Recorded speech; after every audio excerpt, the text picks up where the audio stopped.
Magandang hapon sa ating lahat.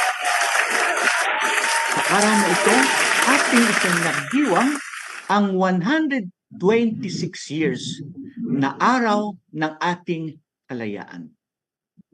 Mula nang napadpad si Magellan sa kapuluan ng Pilipinas hanggang tayo ay nasakop sa pamamagitan ni Miguel Lopez de Legazpi noong 1625.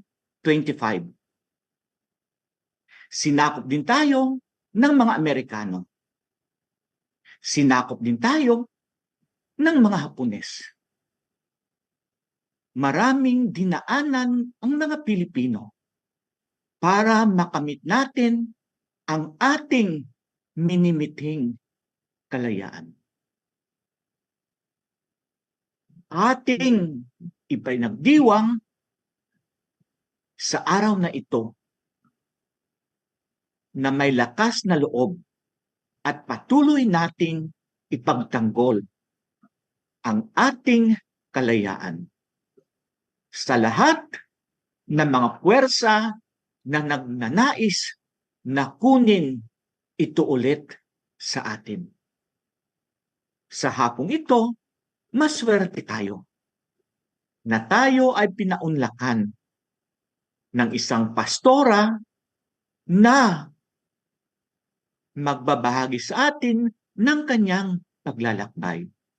Bilang isang babaeng may kapansanan na nagnanais, nakikibaka na matamo ang ating kalayaan at ang ating karapatan. Kasama ng ating pangkat sa inkunasyon, kay Doc Gina Manalaysay, Teacher Aisel, kay Ina, kay JM, at sa lahat ng mga kasapi ng inkunasyon. Isa namang bagong hapon para sa atin. Doc Gina, pwede mo ba ma-introduce sa atin ang ating panauhin sa hapon ito? Yes, Karanil, magandang hapon po sa ating mga ka-inklunasyon. Kumbaga yung ating pinag-uusapan ay kalayaan ngayon, Karanil, di po ba? Maganda po kasi may balita din natin na ngayon yung mga ginagawa ng Balangay at saka ng ating Philippine Coast Guard sa pagtatanggol po sa ating Kalayaan Shoal, di ba? So nag-handle po sila nito recently lang ng medical and dental missions. So kailangan din po natin silang i-acknowledge. Now ngayon po talagang mapalad tayo na ang ating guest ay patuloy na nakikibaka para sa kalayaan naman ng ating kapwa mamamayan. Siya po ay si Reverend or tatawagin po natin siya ngayong hapon na Pastora Irma M. Balaba. Magandang hapon po, Pastora. Siya po ay Magandang hapon po. Siya po ay National Program Coordinator ng United Church of Christ in the Philippines or UCCP for Partnership and Numerical Relationship. Administrative pastor po siya ng UCCP Faith Bible Church and the Human Rights and Environmental Advocate. Mga ka-inklunasyon, let's welcome po Reverend Irma M. Balaba. Magandang hapon po ulit. Magandang hapon, no, Pastor Irma. No, maraming salamat na pinaunlakan mo ang aming imbitasyon sa hapong ito. Pastor Irma, pakikwento nga no, ang iyong kabataan at paano ka no, nagiging advocate no, sa karapatang pangtao at saka sa ating kapaligiran or sa environment. Isang mapagpalang hapon po sa ating lahat. Mapagpalayang hapon at mapagbuklod na hapon. Yun po no, yung karanasan ko mula sa aking pagkabata. I was 1 year old. Yung etong right na leg ko ay affected siya dahil sa polio.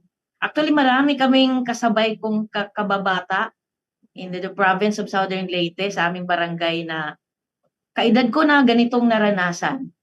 May Oh, 1969, marami kami between 1969 to 70 na ganito. So, sabi naman ng nanay ko na pinagdaanan naman niya yung lahat ng mga medical processes, yung mga pag-injection na to prevent sana nito. Pero, yun nga, magka-fever ako, tsaka ito na, talaga, iniikot-ikot na nila saan mang doctor, pero hindi na talaga na. Pero yung thankful lang ako na makalakad pa rin, no? Yung mag-limp ako, pero kaya pang katakbo, makalakad. Yun nga, yung mga karanasan when I was 3 years old, simula na makipaglaro sa mga kababata, ay doon ko na naranasan yung pangungutya, dahil yeah. kakaiba nga yung paglakad ko, yung Yeah. karanasan ko yun. Tapos hanggang sa elementary, ganun din, mga classmates. Saka uuwi akong iiyak. Unang uuwi ako sa bahay, magsumbong, nanay ko rin sabayan din ako pag-iyak. Kasi ako yung nag-iisang anak nila, ni nanay at ni tatay. At least, Pastora, may ano ka pala, in solidarity doon sa pag-iyak mo, si mama mo. Opo.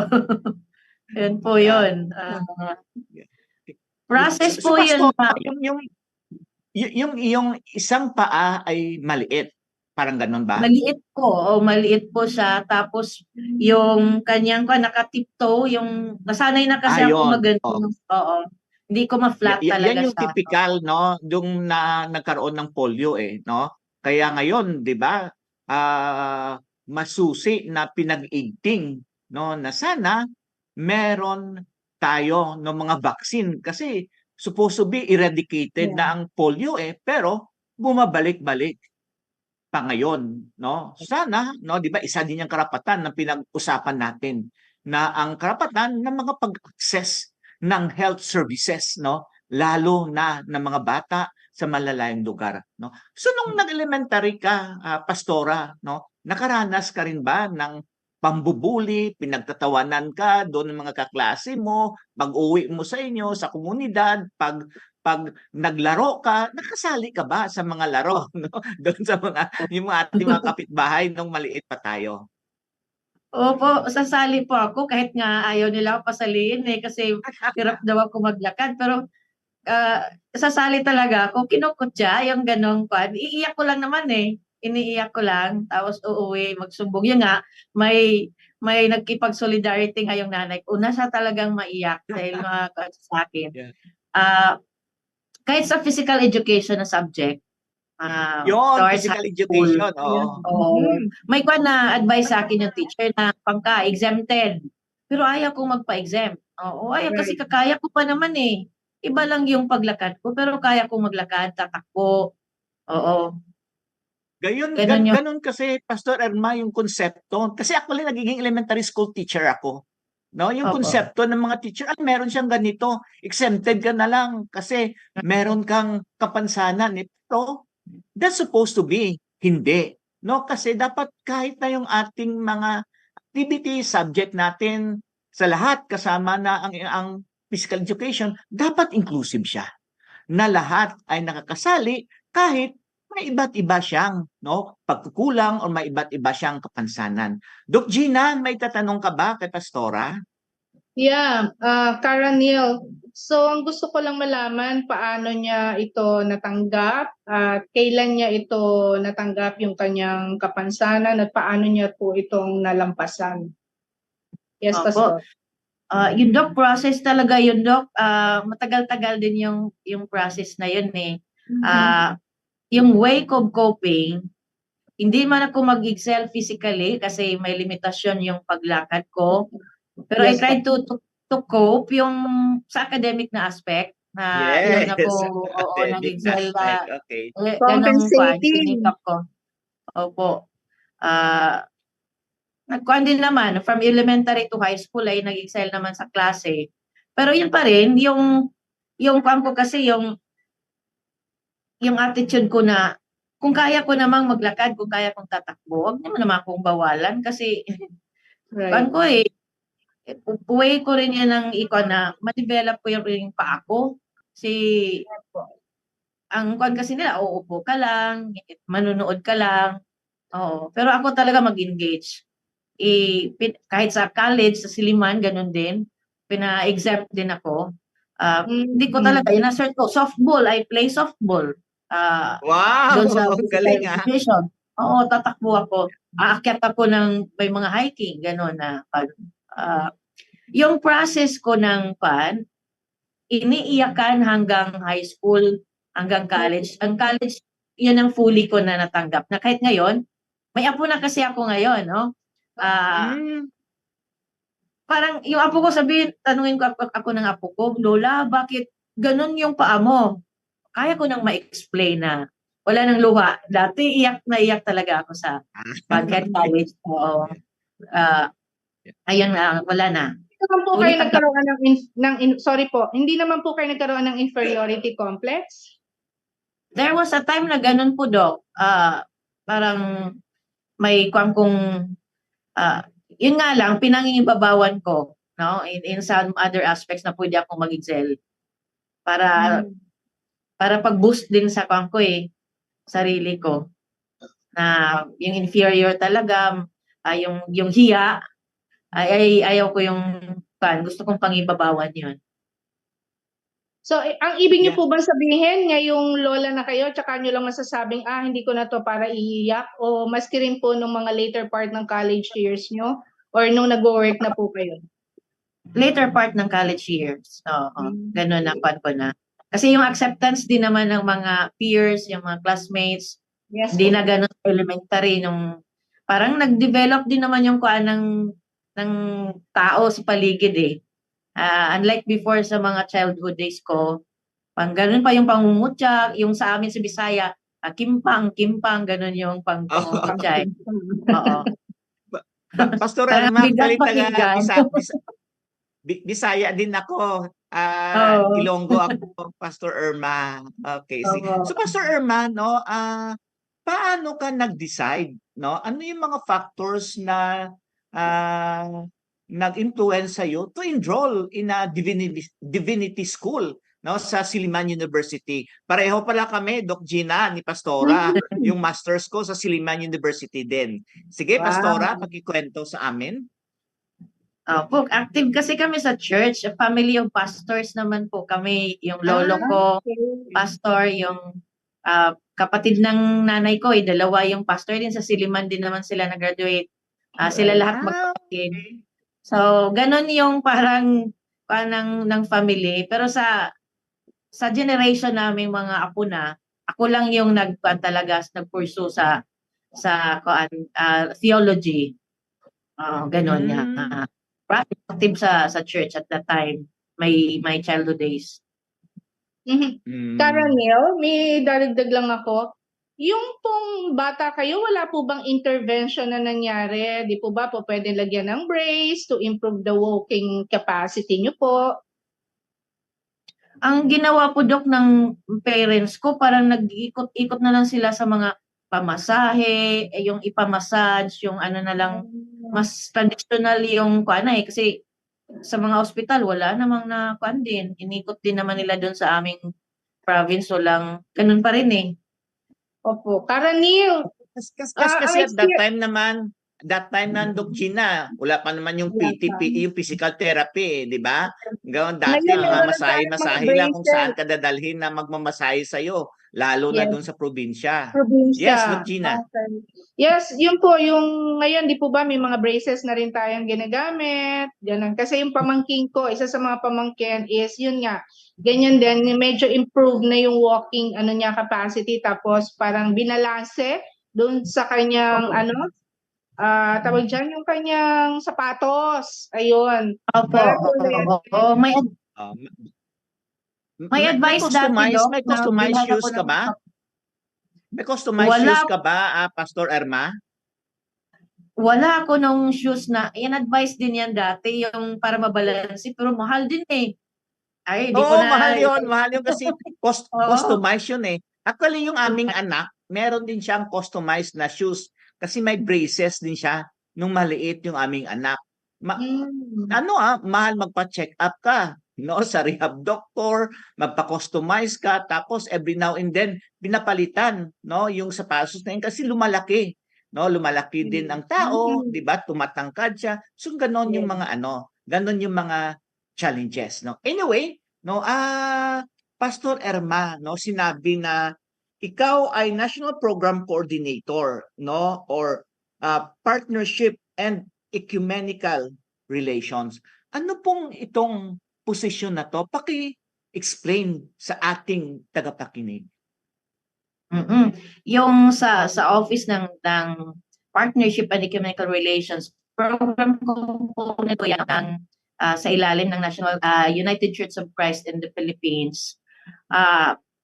Yung engagement with ecumenical mga churches, partner, like sa churches kasi may 10-member churches. Isang member nito ang UCCP, ang United Methodist Church, ang Iglesia Filipina Independiente. So we engage with these Protestant churches and even Roman Catholic and Evangelicals. Pero sa amin sa UCCP ay hindi lang churches yung aming in-engage as ecumenical.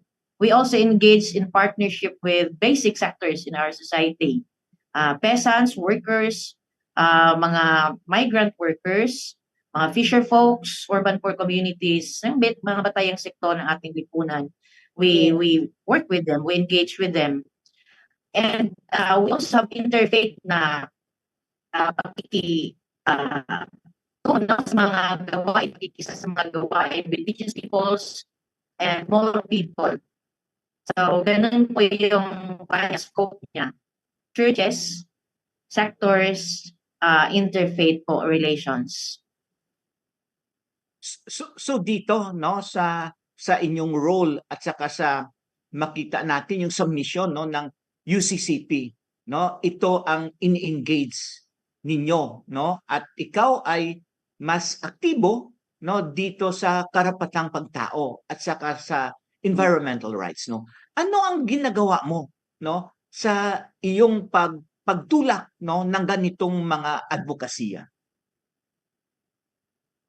Embedded talaga siya po sa ministry ng church, lalo na usapin ng justice, peace, and human rights, kasi po kasi siya and yung paano pinoprotektahan din yung kalikasan, kadikit yung buhay ng tao, yung kabuhayan at yung environment na kung saan yan din tayo umuhugot ng ating kabubuhay sa araw-araw. And then so with the communities where our local churches are located. So ganon yung hugot. Actually, hindi lang naman ngayon dahil nandyan ako sa gawain sa UCCP sa National Office. Ever since when I was college, na yung namulat ko na hindi lang naman tayo namuhay sa ating sarili. Hindi lang din tayo wala ko ikaw o tayo ay bahagi sa large community. At yun din pinamulat namin sa mga taong simbahan in our constituency that yung kahalagahan ng impact ng church, yung presence ng church sa community. At sa wider pa ng mga concerns, no, sa usapin ng human rights, particularly sa mga victims, lalo na sa mga human rights defenders and environmental advocates na marami na po ngayong mga victims, no, yung mga red tagging and yung mga pananakot, mga intimidation, harassment, yun. Kasi 'di ba, Pastora, no, ang UCCP, no, isa sa mga sa pagkakilala ko, baka mali din ako, no, ang UCCP kasi isa sa mga aktibo, no, na nagsusulong, no, ng karapatan in a holistic way, no, yung tingin, no, ng simbahan ay holistic ang tao, hindi na compartmentalize, no, ang kanyang pagkatao. Dapat titingnan natin siya na pangkabuuan, no, at siya ay connected sa kanyang pamilya, sa kanyang komunidad, sa kanyang lipunan at nag-interplay, no, ang iba't ibang factors, no, sa buhay ng tao, no. Kasi actually may mga kaibigan din ako na I'm really impressed, no, doon sa perspektibo, no, ng mga miyembro ng UCCP, no. So, pastora, no, ano ang mga karanasan mo, no, sa pagtulak ng ganitong mga advokasya? Sumasama ka ba sa mga mobilization, 'di ba? Nakipag doon ka ba nakipag sa organization, 'di ba? Sa mga dati kasi nung kapanahunan ko, may mga lakbayan din eh, 'di ba? Kasi very active din ako dati sa ano, sa church, no? Ang religious of the assumption kasi ng mga madre, they're very active din. So nagiging teacher ako doon sa isang mission school ng mga madre at sumasali din kami pero peacefully, no? At kasama namin Opo. yung mga madre. Kayo, pastora, Opo. paki-share ng iyong mga karanasan. Opo, yung part din naman yan sa engagement natin, it's our constitutional right na yung pagsali sa mapayapa ng mga pagkilos. Mapayapa naman talaga actually yung ginagawa ng sasalita during mga rallies. Ako nagsasalita po ako eh. Hindi ko po yun kinakahiya at hindi ko po yun ikinakatakot sa simbahan na aking pinaglingkuran. Alam nila yun na ako ay sumasali, nagsasalita ako sa rally, nananalangin ako kung in-invite ako ng mga jeepney drivers to pray with them nung panahon ng yung panawagan ng to jeepney phase out, ay naroon ako bilang kamanlalakbay ng iba't ibang mga sektor na kung saan ang simbahan ay dapat nag-journey with them kasi ito yung pinagsisikapan natin na nandiyan pala yung panawagan, no? For example, yung mga serbisyong panlipunan, yung panawagan ng mga jeepney drivers, yung panawagan ng mga magsasaka para sa tunay na reforma sa lupa, yung panawagan ng mga katutubo para sa lupang ninuno at sa sariling pagpapasya, panawagan ng mga manggagawa para sa nakabubuhay na sahod, no? Yung sahod itaas, presyo ibaba, kung matugunan nito, hindi lang naman sila ang nakikinabang, kundi tayo. Ito for example, yung panawagan natin sa yung Against Rice Liberalization Law or Mining Act of 1995. Why am I fighting for this with the basic sectors? Dahil ako bilang pastor, naniniwala ako sa katuruan ng United Church of Christ in the Philippines. Niyayakap ko yung panalangin na tinuro sa atin na mangyari nawa ang kanyang kalooban dito sa lupa maging sa langit. So ano ba tong langit dito sa lupa? Ay para sa amin sa UCCP, ito yung kalagayan na kung saan matikman naman natin ang langit dito sa lupa, hindi after this life na. Anong kalagayan po ba to? Ito yung may pagkain ang bawat hapag ng bawat pamilya, may ligtas na mapasilungan ang bawat pamilya na tulad ng naranasan ng mga urban poor communities palaging nanganganib sa demolisyon in the guise of development na hindi naman sila kabahagi sa usaping kaunlaran. Ang langit dito sa lupa ay makapagpagamot ang may karamdaman.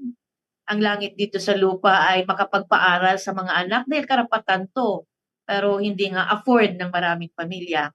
Na ang kalangit dito sa lupa ay hindi naman makulong yung walang kasalanan, abang ang mga makasalanan ay naluklok pa sa mga pwesto at malayang-malaya na tayo ay mamuhay na mapayapa. Hindi yung rest in peace, kundi mamuhay na mapayapa habang buhay pa. Hindi rin yung justice, hindi justice. No, kasi, Justice. China, narinig mo yun? Hindi justice lang. Opo. Justice dahil di naman daw to yung natin after this life, meron namang heaven somewhere. Pero paano tayo makapag-ambag? Iba't iba namang mga natin, pastor ako, may doctor, si Dr. Jean, o anong mga engagement natin in our work ay nagkapag-ambag sa paglikha ng isang lipunang malaya, masagana para sa lahat. Yung sinasabi ng John 10:10 na I have come that you may have life and have it more abundantly. Dahil ang mga magnanakaw ay pumarito lamang upang magnakaw, pumatay at manira. So mas ganon yung esensya. Hindi ko natakot, Karanil. Hindi ako natakot at hindi ko kinahiya. Kaya dahil hindi masamang mag-ambag para sa paglikha ng isang lipunang masagana para sa lahat. Ang galing, no? Ang galing na explanation, no, ni Pastor. Ang ganda ng ng perspektibo, no, na ang pinag-usapan, no, sa Biblia, no, ay dapat, no, maging totoo. At lahat tayo ay magpupunyagi. Lahat tayo ay may papel para ang langit dalhin natin dito sa lupa at sama-sama tayo, no? Doc Gina, may mga katanungan ka kay Pastora? Naka-mute ka, Doc Gina. Sorry. Yeah. Yung sinabi po ni Pastora ngayon na sa tingin niyo po ba malaya na po ba ang mga kapwa natin mamamayan? Or marami pa tayong tatahakin? Marami pa pong tatahakin, Dok. Hindi po, kaya napakahirap at mabigat yung sabihin nating Happy Independence Day. Yeah. Kasi hindi naman talaga, siguro may iilan na porsyento sa populasyon ang happy sila. Pero pag isipin natin yung kalakhan ng mamamayang Pilipino ay naghihirap at patuloy tayong nanganganib, no?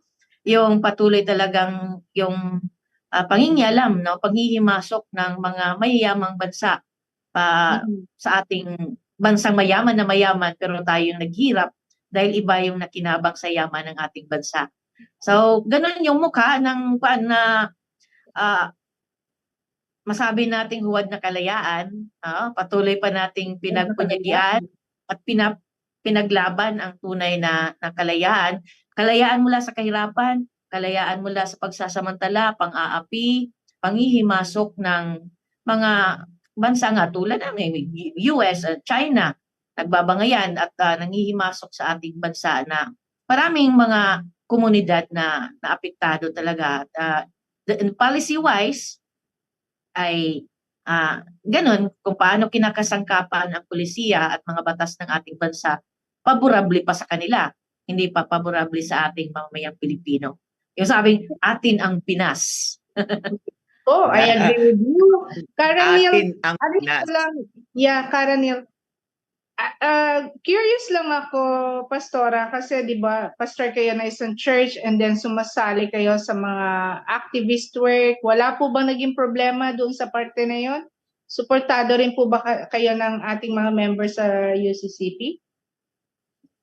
May mga mag-criticize din naman. We cannot please everybody naman. Pero hindi po yon nagiging hadlang sa akin, papatid. Dahil ako, resolve ako sa sarili ko na walang masama na ipaglaban ang karapatan ng mamamayan. And even right. Jesus himself, ginawa yun ni Jesus, dumulong nga sa crucifixion yung kanyang pag-assert against the empire in his time.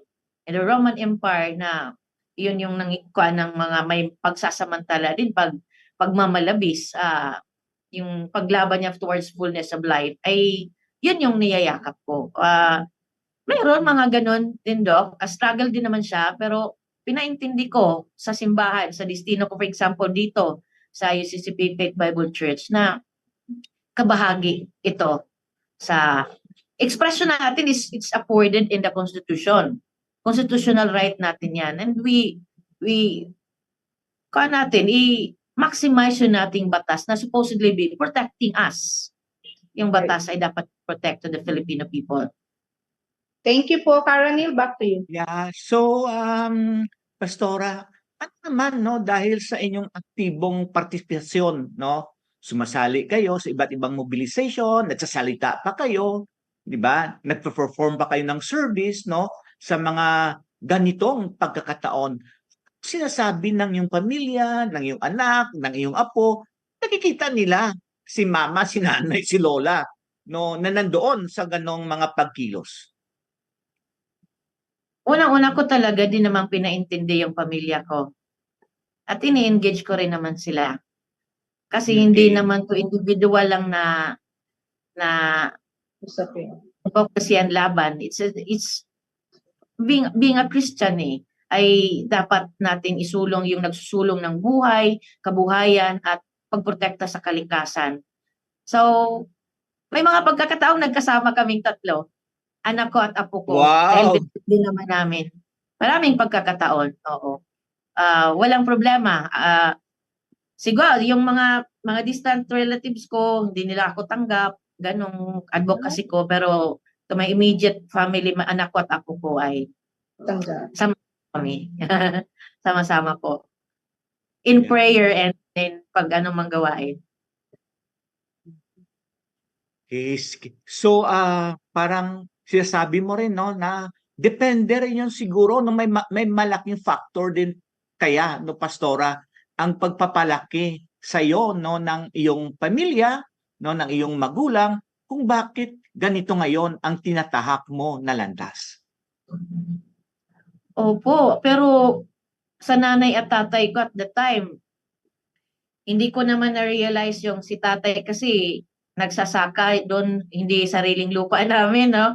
Pero ngayong I'm Hmm. engaging with the farmers na ilang dekadang nagsaka sa lupang hindi naman kanila, ah, ngayon ko na-realize, nagsikap lang talaga sila si nanay at si tatay mamuhay ng maayos na magiging, ah, makatarungan sa kapwa, tutulong sa kapwa, sa abot ng makakaya. Gano'n yung kinamulatan kong yung tinuro sa loving our neighbors ay ginagawa naman nila yon, oo. Gano'n yung kinamulatan ko. Doon lahat sa mga engagement mo 'no, pastora 'no, kasi iba't ibang sektor 'no, ang sinasalihan mo 'no. Ano yung mga challenges 'no, na na-encounter mo sa iyong pagsali 'no, sa iba't ibang pagkilos? Umabot din naman po, sa mga punto na may mga harassment, yung mga threats, red tagging. Nasama din naman ako dati sa mga red tagging na pino-post yung mukha mo, i-label ka na gano'n Oh, ka. Oo, may mga gano'n ding mga karanasan pero nalagpasan din at hindi naman natin control yung pagtingin ng mga, forces man, o state forces man o sino man yang mag-red tag ay gano'n yung mga challenges. Pero ano yung nagbigay sa akin ng ng inspiration talaga to really pursue this dahil minsan kasi sa simbahan may comfort na nasa loob ng simbahan, may tayo pero the people there outside yung sa community are the same people who are in the church. So nagsisimba sila sa iba't ibang mga simbahan pero sila nandoon talaga nananawagan hindi lamang para for their benefit. Yung mananawagan for example na ng sahod itaas, tayo naman lahat magkinabang kung tataas, 'di ba? Pero sila yung lumalaban for that. Pareho lang 'yan sa nananawagan ng 8 hours na working hours, pero tayo namang lahat nakinabang. Pero ilan lang yun dong, mga grupong nananawagan 'yan talaga nag-advocate.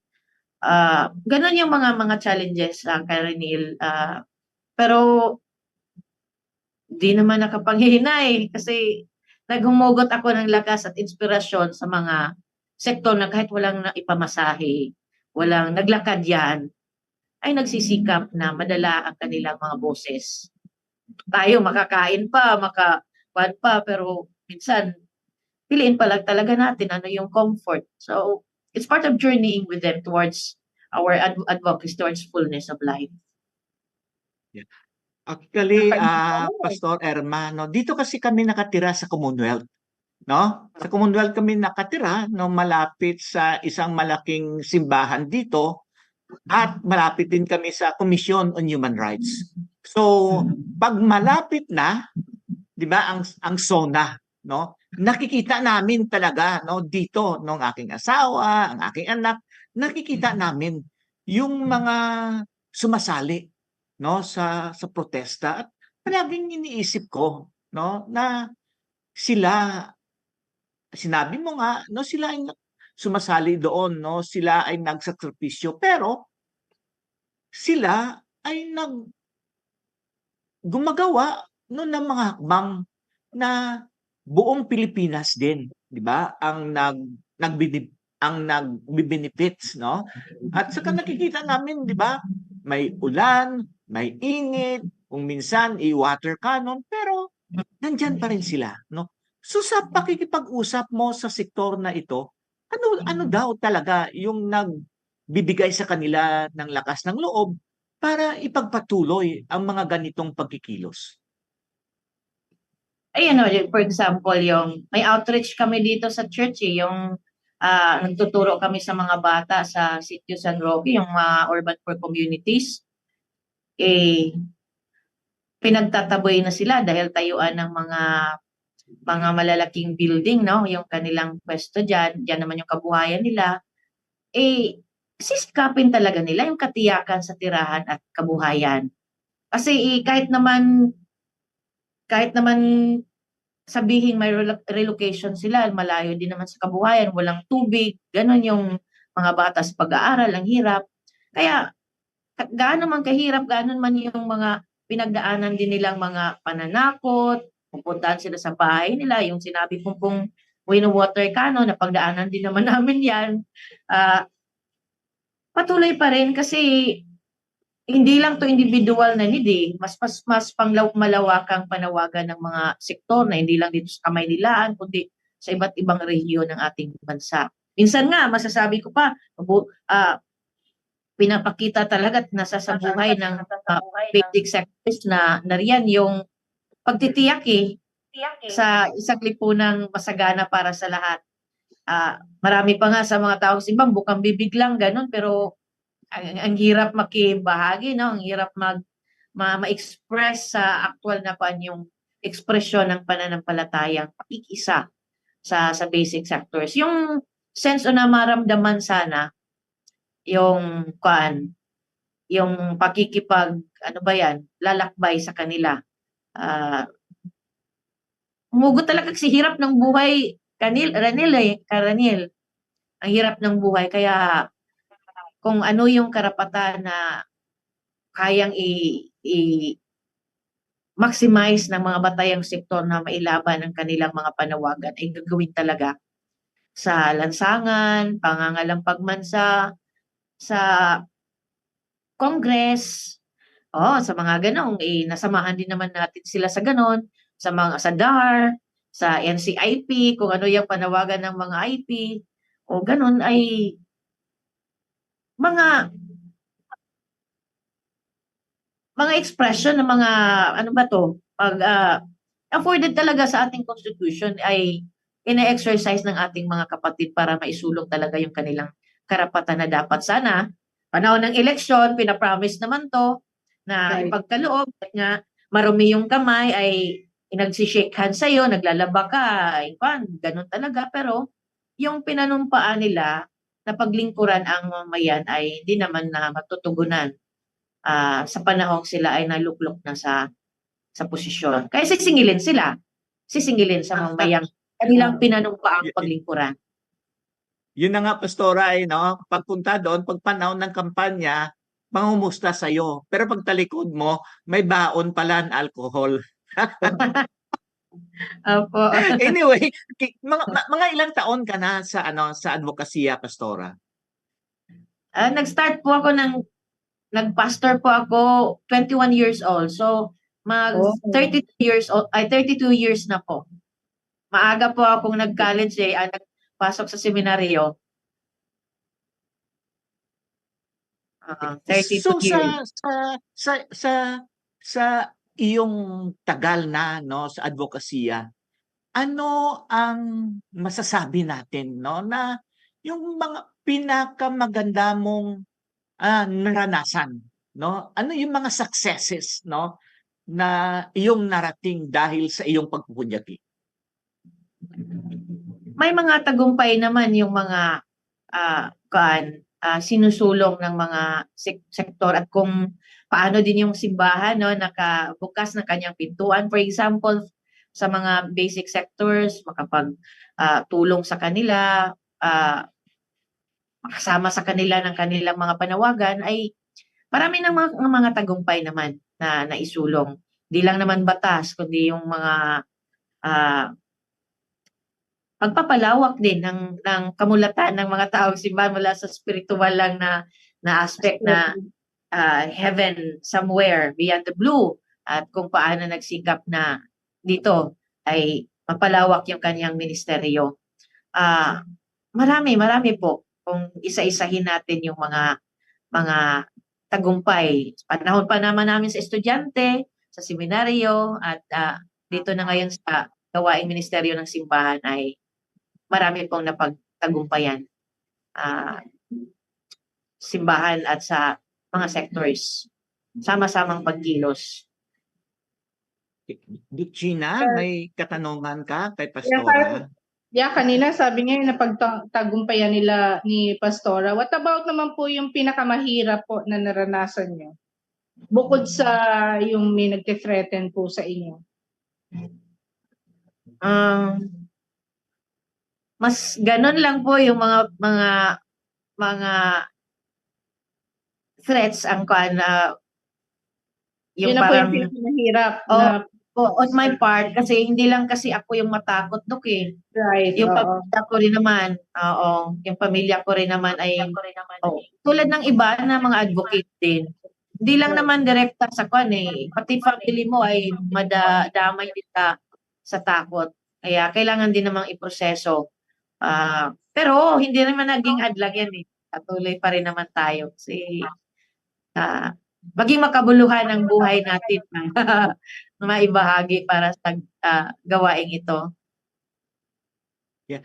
Pastora, I'm sure narinig mo si Ma'am Sally. Ma'am Sally po,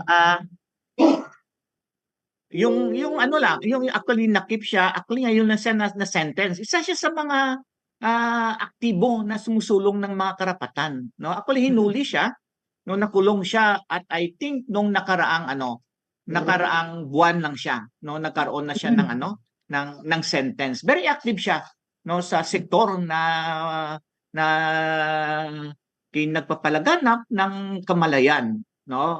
Kaya nga isa sa mga grupo, no, ay sumulat, no, ng posisyon regarding doon sa pagdakip at sa pagsintensya, no, kay Ma'am Sally, no.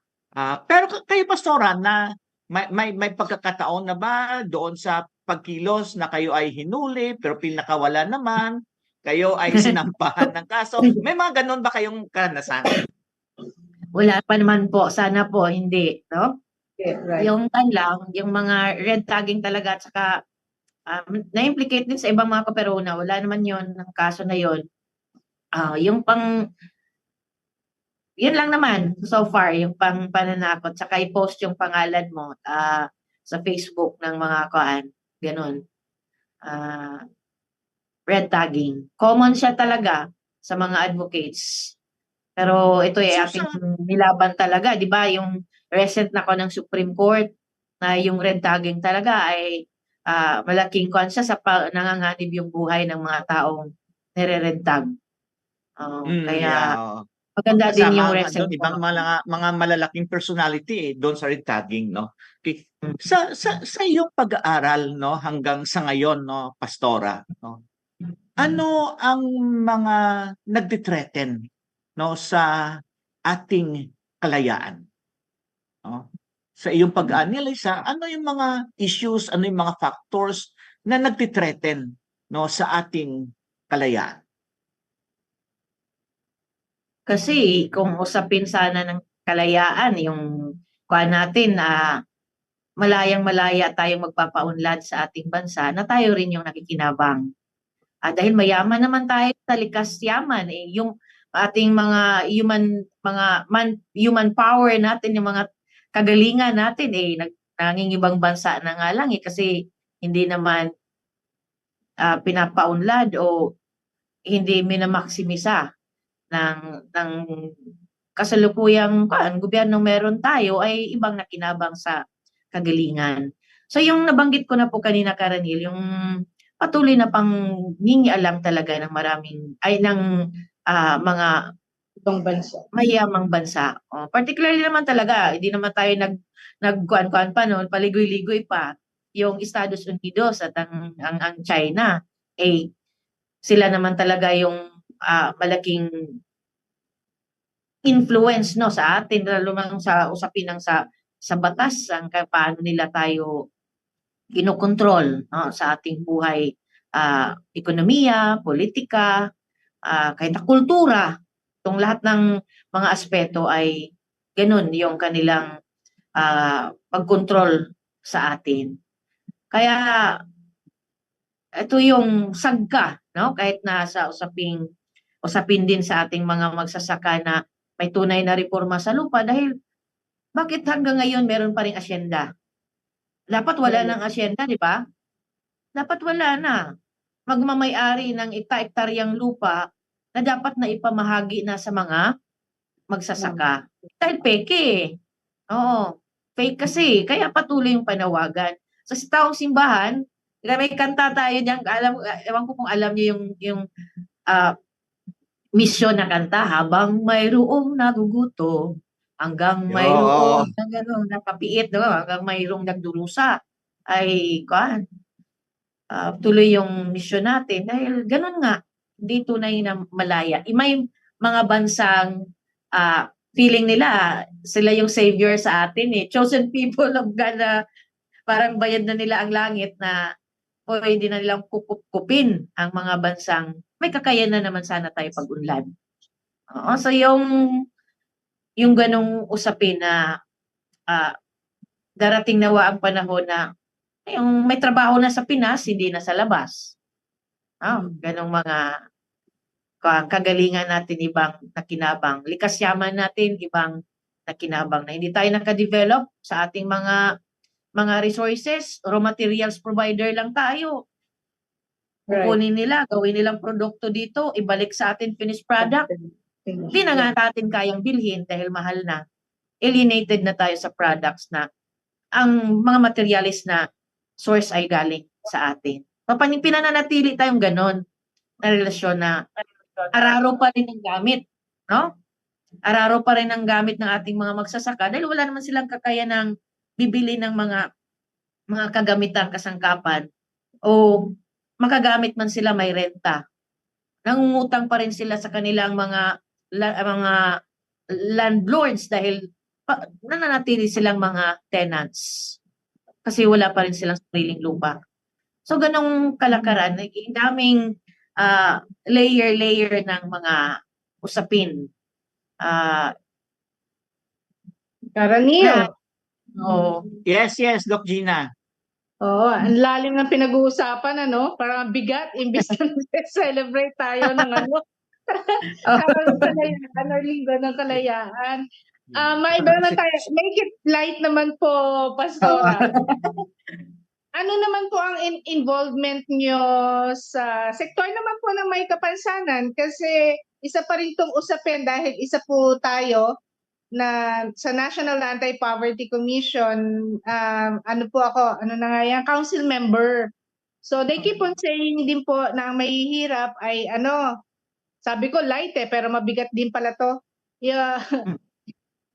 Yung magsasaka at saka fisher folk.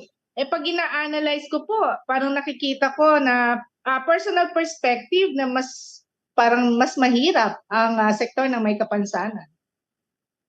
Ano po ang inyong pananaw dito? Tayo naman pong may kapansanan ay nasa iba't ibang sektor. Mas mahirap din kung may kapansanan na anak ng magsasaka, anak ng manggagawa. Dahil kung may kapansanan na anak ng mayayaman, ay they have an option to, like, nasapin ko po, for example, makabili ng sapatos na mamahalin para magpantay pa. Kaya naman nilang bibili. Ng brace, kaya bibili. Pero yung anak ng magsasaka, uunahin ko ba yung sapatos? Wala nga kami makain. Walang ikapagbayad sa eskwelahan. Kahit sa hanay ng nating may mga kapansanan, malaki pa rin yung usapin ng uri na pinagmulan. No? Yung hirap maglakad na may kakayanan dahil, like for example, yung deaf mute ay Meron namang may mga schools naman for them. Pero sa mga anak Limited. ng mga kapatid nating wala talaga yung kakayanang mag-aral sa ganito.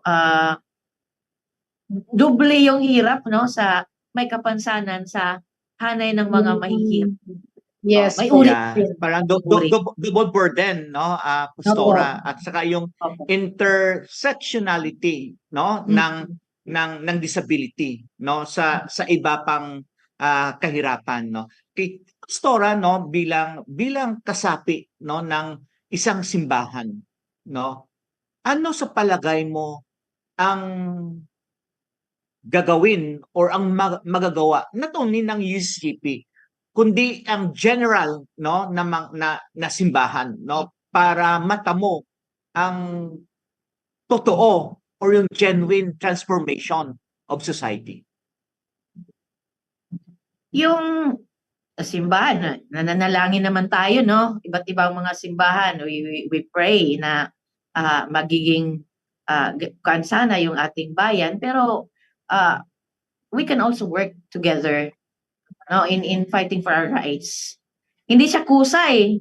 Hindi siya kusa na ina-afford sa mamayan. Nandyan man sa batas, pero yung sa implementation, malaki yung pagkakaiba, na kailangan mo pang i-fight, i-assert yung ating rights. Rights man ng mga natin na mga may kapansanan, rights ng mga sector sa ating society on how we can work together. Makuha na sana, mag-break na sana yung takot kasi makatarungan ang ipaglaban at isulong ang karapatan. Hindi siya masama, hindi siya sana i-criminalize yung pagsusulong natin sa ating karapatan. Dali, Pastora, marami pa sana ako itatanong sa iyo, no? Pwede pa natin mai-tackle no, yung climate justice. Pero mas Opo. sinabi nga ni Doc Gina, mas malalim 'yun eh, yung climate justice, no? Pero malapit na kasi tayo, no? Kunti lang yung ating time, Pastora, baka imbitahin ka namin ulit, no? Pero no, sa iyong karanasan sa lahat ng iyong ginagawa, no? Ikaw may kapansanan ka, no? Ano yung mensahe mo, no, sa mga taong may kapansanan na sila ay sumali din sa mga pang-nasyonal na isyu ng ating lipunan? Ay hamon po to, no, sa mga kapatid natin na kapwa ko may kapansanan, iba't ibang mga aspeto man sa ating pisikal na mga ay malaki pong ating ambag. Iba't ibang forma, iba't iba din namang kakayanan natin na maiambag sa forma ng ating paglahok, pwedeng sa mga awitin, pwedeng sa we can express na our advocacy through songs, through ating mga tula o ano pang mga creative ways of our expression ng ating advocacy ay pwede natin gawin. Walang malaki o maliit na ambag. Bawat ambag ay mahalaga sa paglikha ng isang lipunang malaya, masagana, yung pagtitiyak na di man sa ating henerasyon ngayon, masali natin sa susunod na salilahi para mailikha yung langit dito sa lupa, yung inisip na po kanina. Maraming hadlang sa atin, pero patuloy nating babakahin at pangingibabawan ang lahat ng mga challenges nating may mga kapansanan upang makapag-ambag pa. Yes. Salamat Pastora, no. JM, no, meron ba tayong mga public service announcement diyan, no? Meron ba tayong mga activities, no, na gusto natin ipaalam sa ating mga kasamahan sa inklinasyon?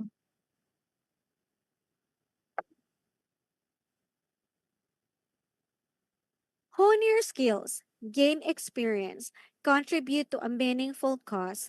Incarnation is accepting interns and OJTs for our Facebook Live program dedicated to promoting the rights of persons with disability. Apply now. and let's make a positive impact together. Send your application to incarnation@gmail.com. It's incarnation@gmail.com. INKLUNASYON@gmail.com, and address it to Incarnation Core Group through our technical assistant, Joanna Marie David. May mga disability-related topics or issues pa ba kayo na gustong pag-usapan? Ano pang hinihintay ninyo? Makipag-ugnayan na sa Incarnation dahil sa Incarnation, laging may inklusyon. Ipadala ang inyong reaksyon, komento, rekomendasyon, or suggestion sa aming email address incarnation@gmail.com, incarnation@gmail.com, INKLUNASYON@gmail.com, and address it to our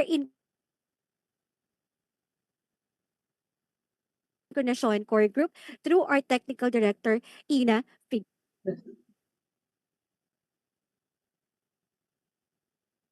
We would like to thank our sponsors and partners, CBM Global Disability Inclusion, Philippine Coalition United Nations Conventions on the Rights of Persons with Disabilities or PCUNCRPD, ENET Philippines, Norfield Foundation, CSTO, Philippine Partnership on Children with Disabilities or PPCWD, Liliane Funds, Deafblind Support Philippines or DBSP, Philippine Chamber of Massage Industries for the Visually Impaired or PCMIVI, Provincial Government of Batangas, PIDAO Pangasinan, Regional Associations of Women with Disability or RAWWD Region 1, Mabini Movement, and of course, the ASEAN Enabling Master Plan 2025 Coalition.